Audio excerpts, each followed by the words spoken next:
O advogado Rodrigo Tacla Duran nos recebeu em Madrid, no dia 4 de outubro de 2018. Obrigado por nos receber, Rodrigo. Imagina. Vamos fazer a entrevista, eu estou aqui em Madrid, como disse, e gostaria de falar com você. Podemos fazer essa entrevista? Sim, vamos sim. Obrigado. Olá, tudo bem? Rodrigo Tacla Duran, muito obrigado por me receber aqui em Madrid para esta entrevista.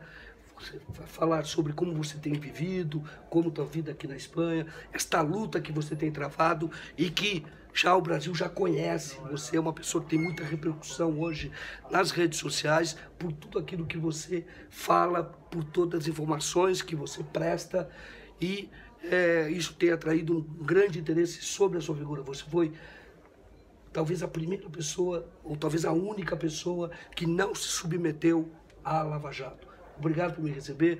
Vamos agora falar sobre tudo, sobre essa luta que você tem travado daqui da Espanha, enfrentando realmente um poder paralelo que existe hoje no Brasil. Antes eu quero explicar que eu estou com a voz assim, perdi um pouco a voz desde que cheguei aqui. Isto não poderia me impedir de fazer esta entrevista muito importante, eu diria marcante, porque é uma entrevista em que Rodrigo Tacla Duran, que já falou na CPI da JBS, que já falou na Comissão de Direitos Humanos, eu o procurei e ele concordou em falar pela primeira vez com um jornalista brasileiro, uma entrevista que está sendo gravada sem nenhuma edição. Rodrigo, obrigado por me receber. E a primeira coisa que eu te perguntaria como tem sido sua vida aqui em Madrid, aqui na Espanha, sua vida no exílio?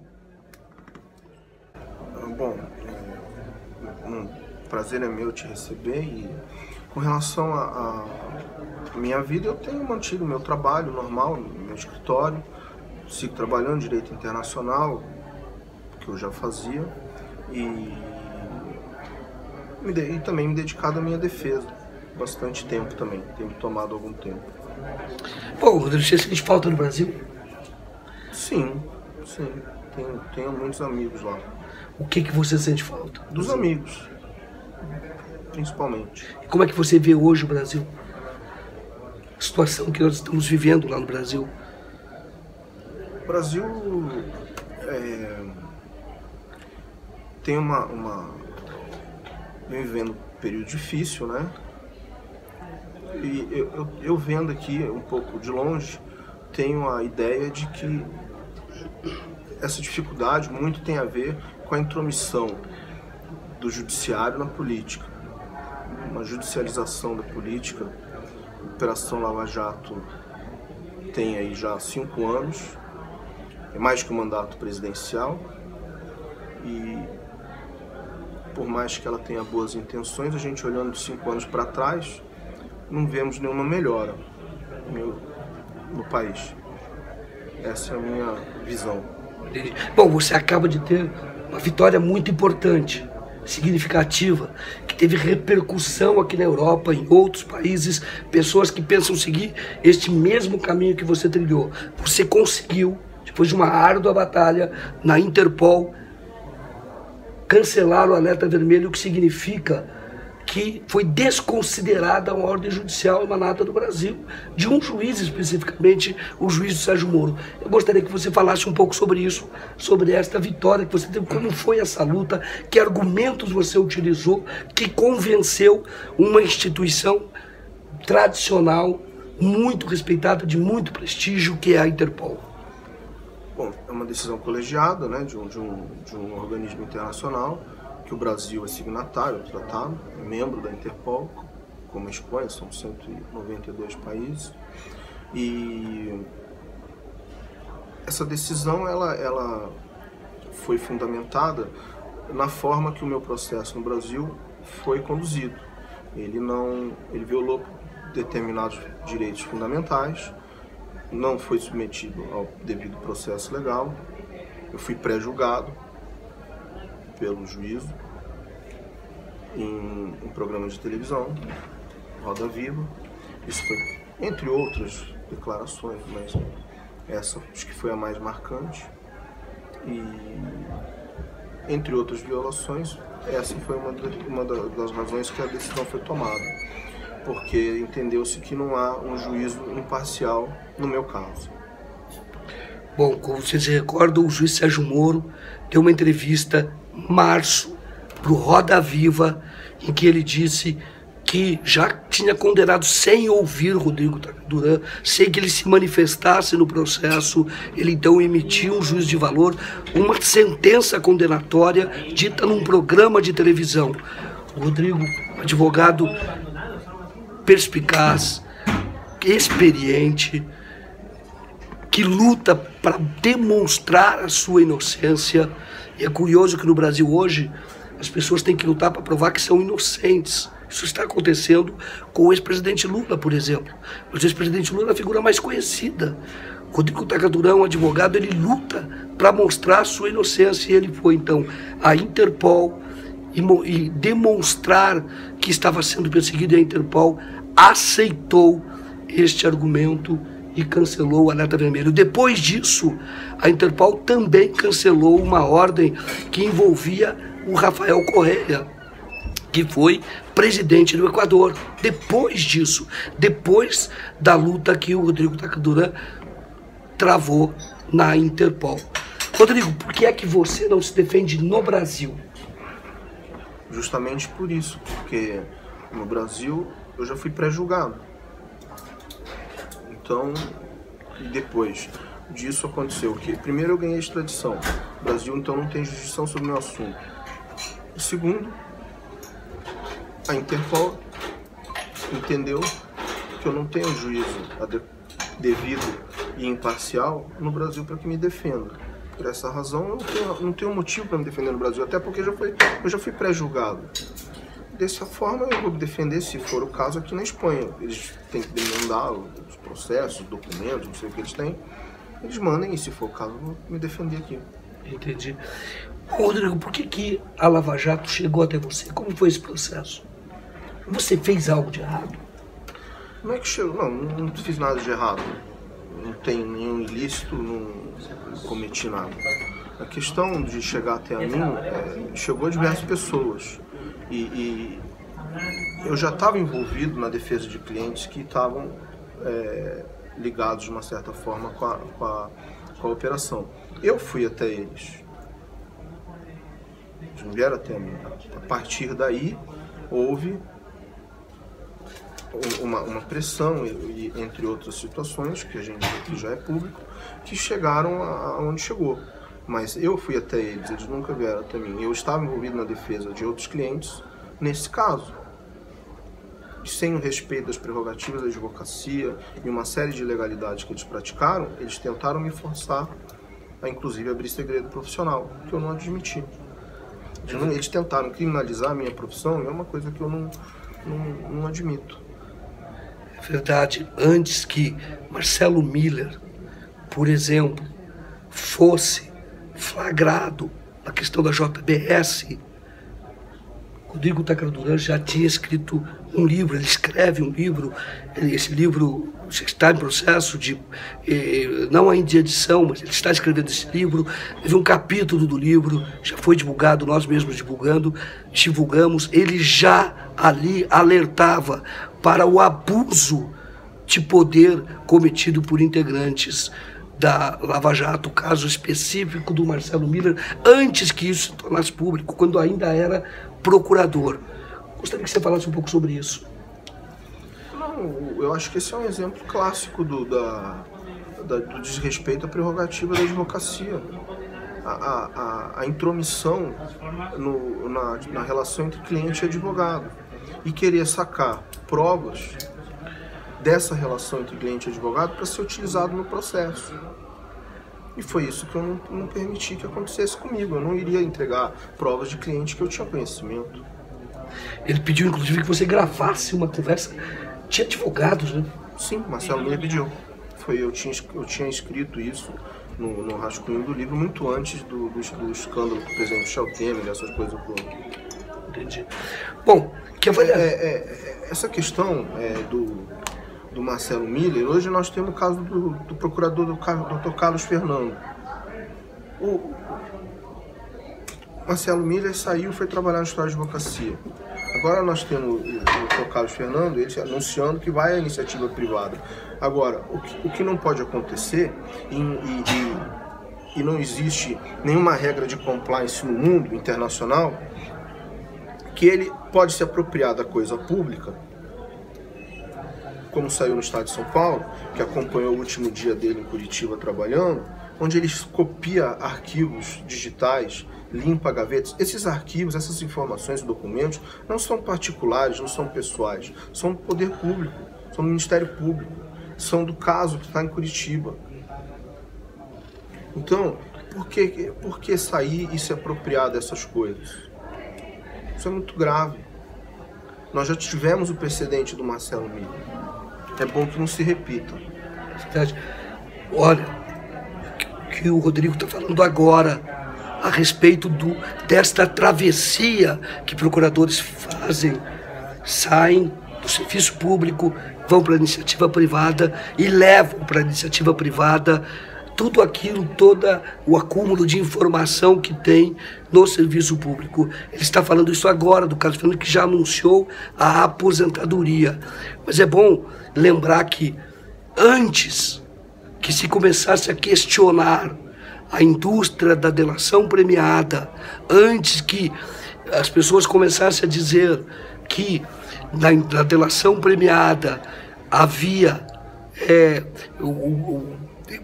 negociações nebulosas, inclusive pagamentos por fora, taxa de sucesso, coisas que ainda estão muito claras. Rodrigo Duran já disse isso, e mostrou prova que a questão do Zucoloto, que é um advogado, Zucoloto, que é um advogado de Curitiba, sócio de Rosângela Moro,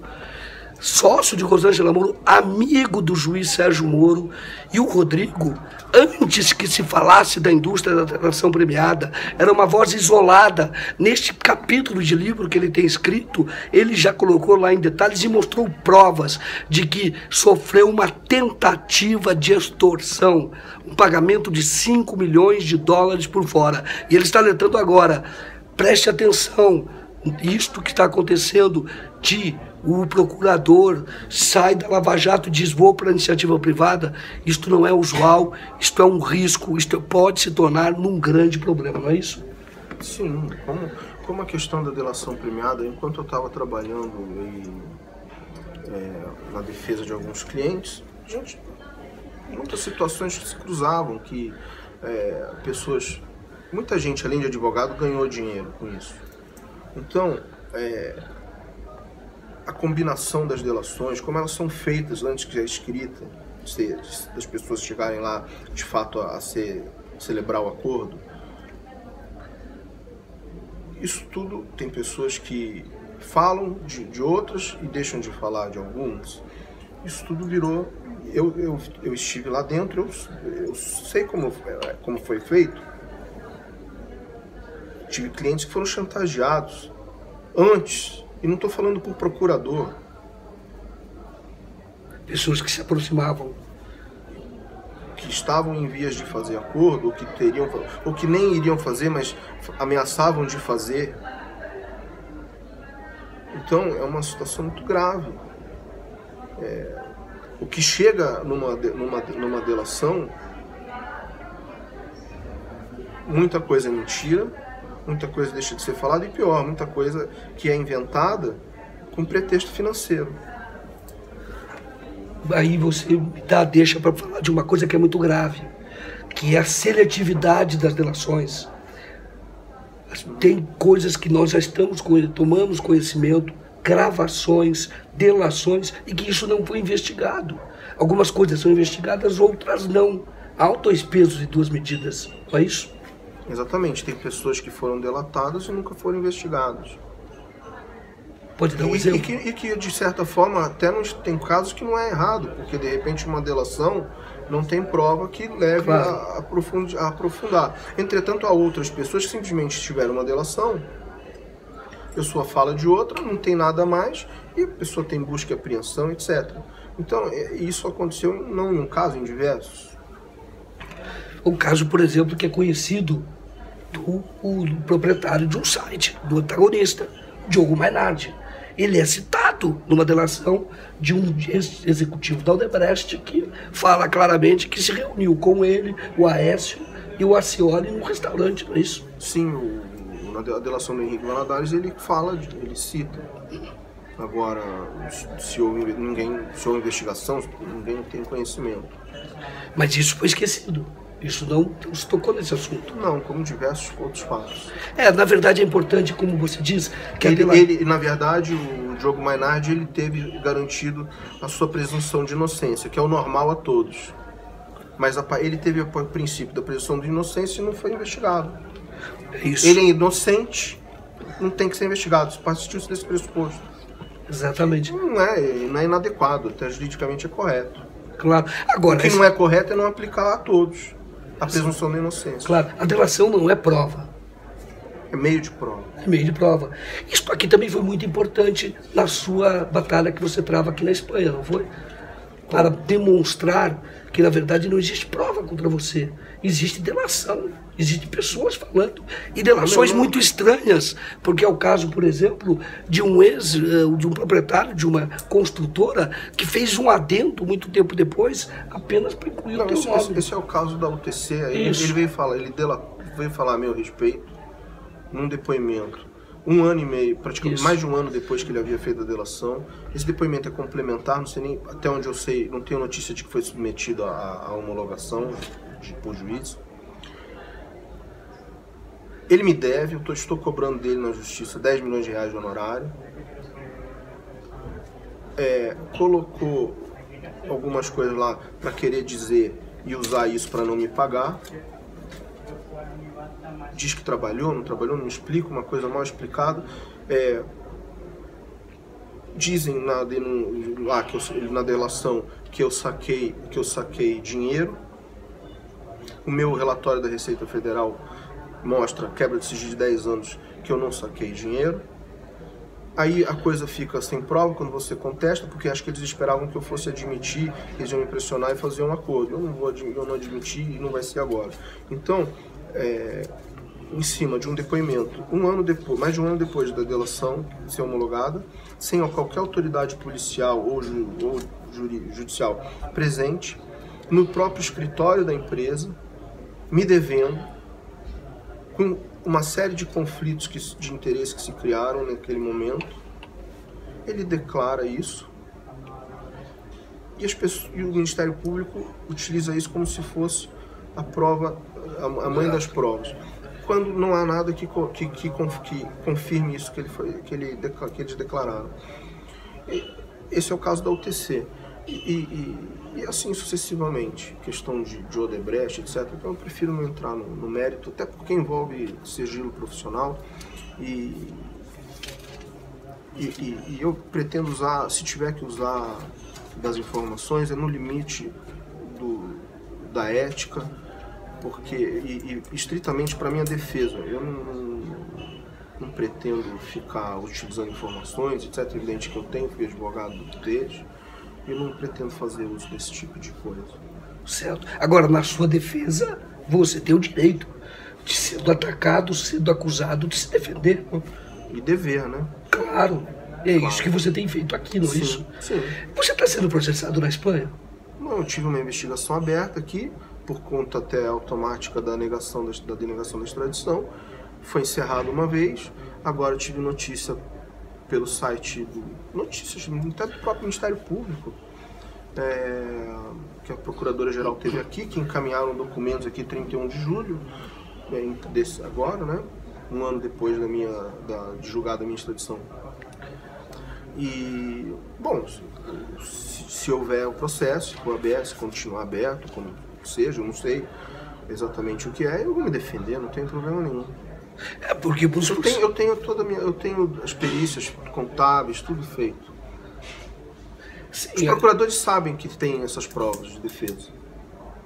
E é gozado que hoje, eu digo gozado mesmo, porque hoje, por exemplo, na semana passada, teve uma operação O nome do Rodrigo é colocado na operação, no release do Ministério Público, Joaquim, um texto. deixa eu só te explicar uma coisa. E você não está no processo, mas o nome dele entra no release. Só te explicar uma coisa. Eu tive fiscalização da Receita Federal Brasileira, tive fiscalização da Agência Tributária Espanhola. Por mais, no caso do Brasil, a minha fiscalização foi prorrogada por 10 vezes. Prorrogada por 10 vezes. Eu nunca fui multado, não sofri nenhuma sanção, porque a minha vida sempre foi correta, tive tudo declarado. Tudo declarado.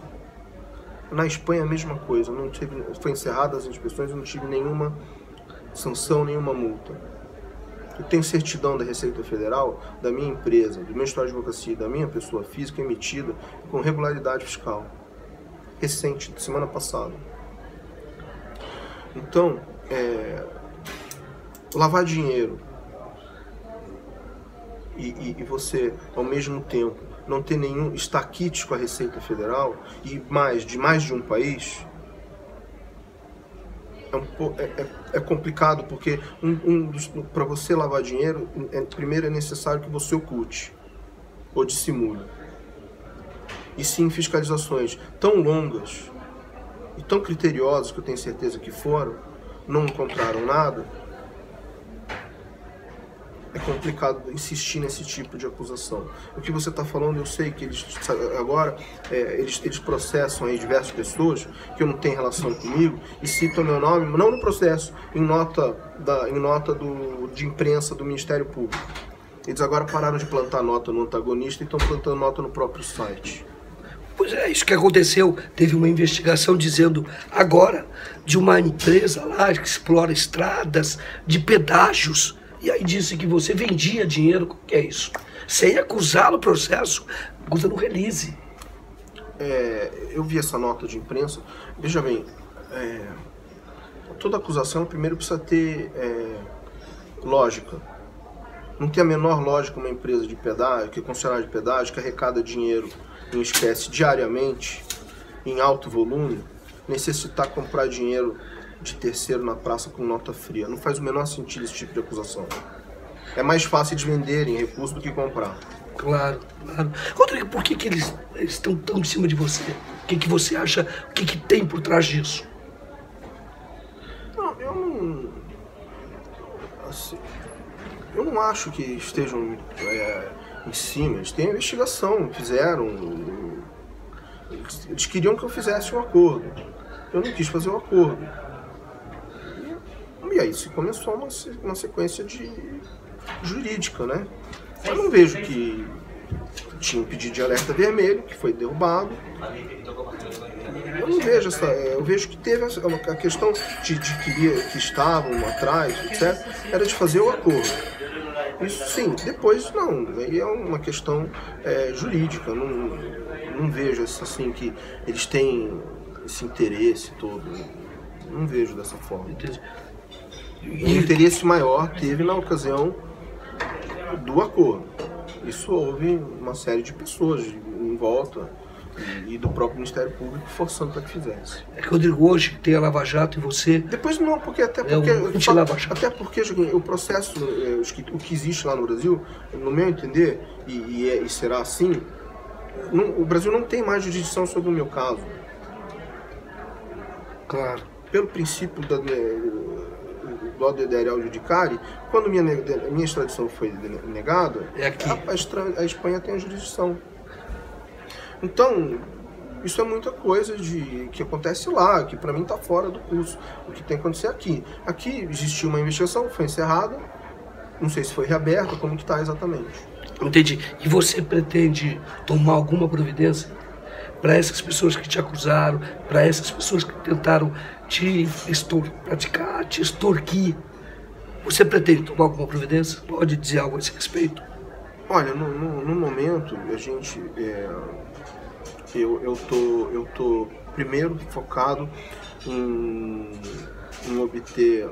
Depois da decisão da Interpol, eu estou tomando algumas medidas jurídicas em âmbito internacional, que seriam na OEA e outros organismos,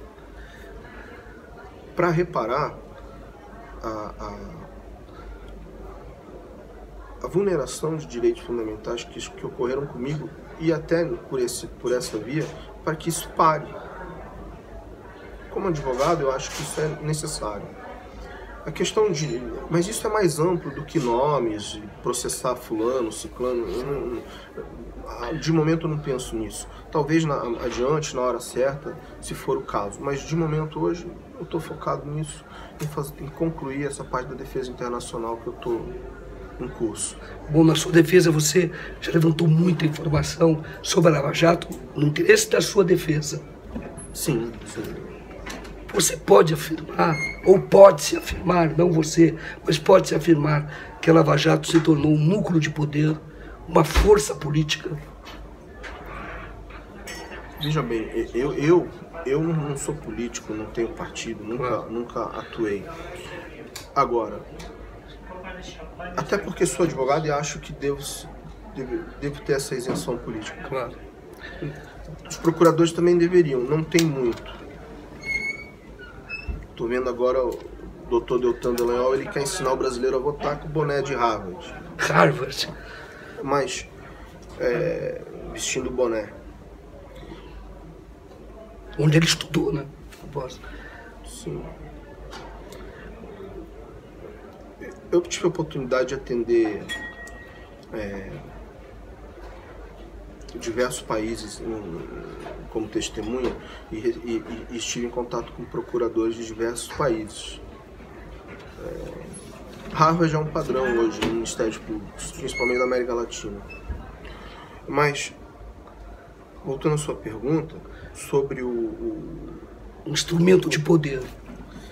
É um poder paralelo que se instituiu ali, que judicializou a política, que vai cumprir 5 anos.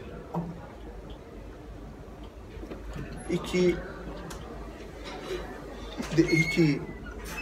põe e tira candidatos conforme é conveniente.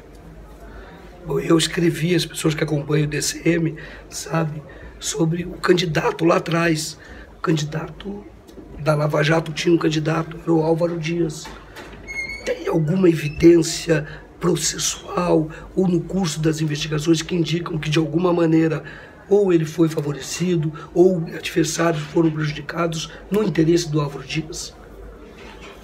Isso eu já escrevi. Veja bem, a interferência eleitoral que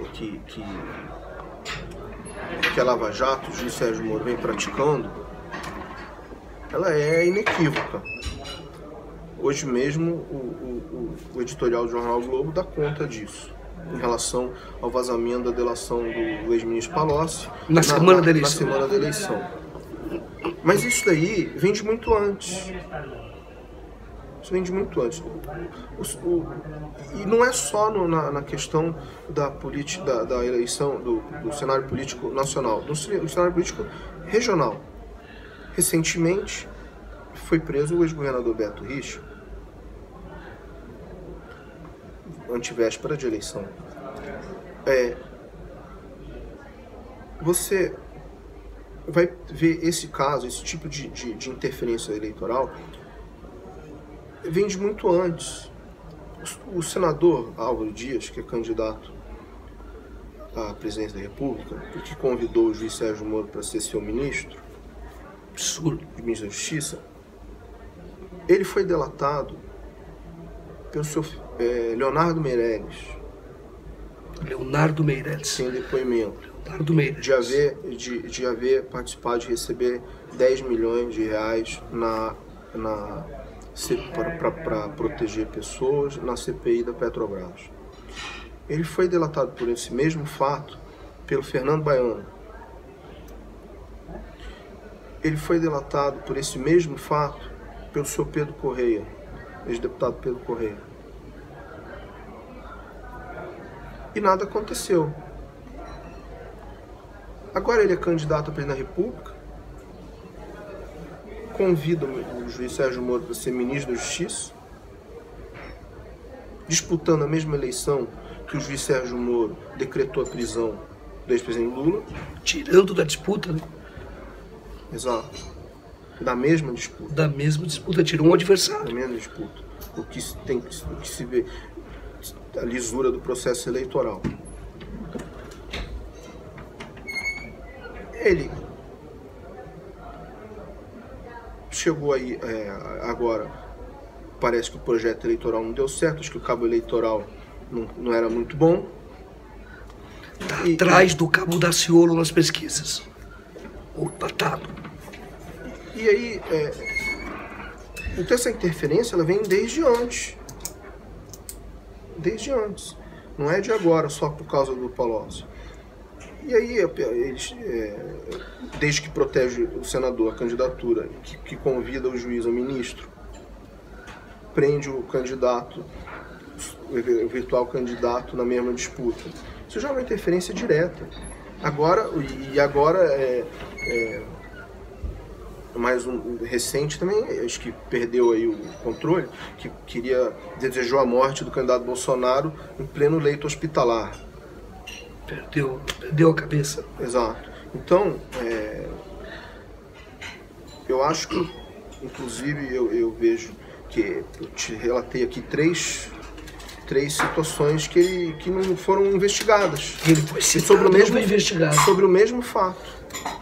Sobre o mesmo fato. Agora, existem outras coisas em relação a essa questão do senador Álvaro Dias, candidato, que também não foram investigadas, mas que estão sob sigilo, que eu ainda não tenho, eu ainda estou tentando obter mais informação, por isso que eu não vou entrar no assunto, mas existem mais coisas, e essas que eu falei são públicas, estão no blog do Fausto Macedo, cópia das delações. 3 vezes ele não foi investigado, citado em 3 delações, sequer investigado, é isso? Sequer investigado. Quem está sendo investigado por esse fato no Supremo Tribunal Federal é o ex-senador Sérgio Guerra, falecido, e, se não me engano, deputado da Fonte. Era uma coisa impressionante, porque a Petrobras, que gerou toda essa confusão, foi investigada pelo Álvaro Dias numa CPI. CPI 2009, 2010. É essa CPI que é o objeto. Exatamente. Bom, Rodrigo, você acha que... Eu tenho que fazer a pergunta inevitável. Uhum. Você acha que o combate à corrupção é apenas um pretexto para justificar um projeto de poder? Ou para ser usado como projeto de poder? Não deveria, né? Nem todos que trabalham agem dessa forma. Claro. Mas, em alguns casos, a gente vê que é nítido a busca pelo poder, pelo estrelismo, por aparecer, essas coisas. Ótimo. Bom, Rodrigo, você gostaria de acrescentar algo? Gostaria de perguntar antes para você, Lava Jato melhorou o Brasil? Eu já falei antes, mas eu acho que é só olhar 5 anos para trás. É mais que um mandato presidencial. Vivíamos melhor, não? Eu creio que sim. O desemprego aumentou, o crédito diminuiu. Os índices estão aí para todos nós vermos. Você gostaria de acrescentar algo? Não. Foi bom te encontrar aqui, poder explicar um pouco como minha vida, essas coisas. Rodrigo, muito obrigado. Muito obrigado pela entrevista. Obrigado. Boa sorte para você. Eu quero lembrar que eu não podia deixar de fazer essa entrevista. Eu vim aqui, vou entrevistar pessoas do Podemos. Tem um evento amanhã de apoio ao Lula aqui em Madrid. Ontem nós já falamos sobre a criação de uma ONG para combater o abuso de poder na América Latina. Eu perdi a voz, mas não poderia deixar de fazer essas entrevistas. Peço desculpas a você, não gostaria de estar com a voz assim, mas não poderia deixar de entrevistar o Rodrigo Tacla Duran, que, como eu disse, desde que eu o encontrei aqui na porta do Colégio dos Advogados, eu o encontrei, falei rapidamente com ele antes do depoimento da CPI e naquela ocasião já disse, mostrando que ele era um profissional, um brasileiro que não havia se curvado à Lava Jato. Não que seja contra a Lava Jato em si, mas contra os abusos, os desvios de finalidade que ocorreram na Lava Jato, e isso é inegável. Obrigado pela audiência, nós continuamos por aqui, voltamos a falar, vamos continuar acompanhando na medida em que o Rodrigo tiver agenda, tiver um tempo para nos receber, vamos tentar falar com ele mais vezes. Eu agradeço você pela audiência, agradeço você por estar acompanhando este trabalho.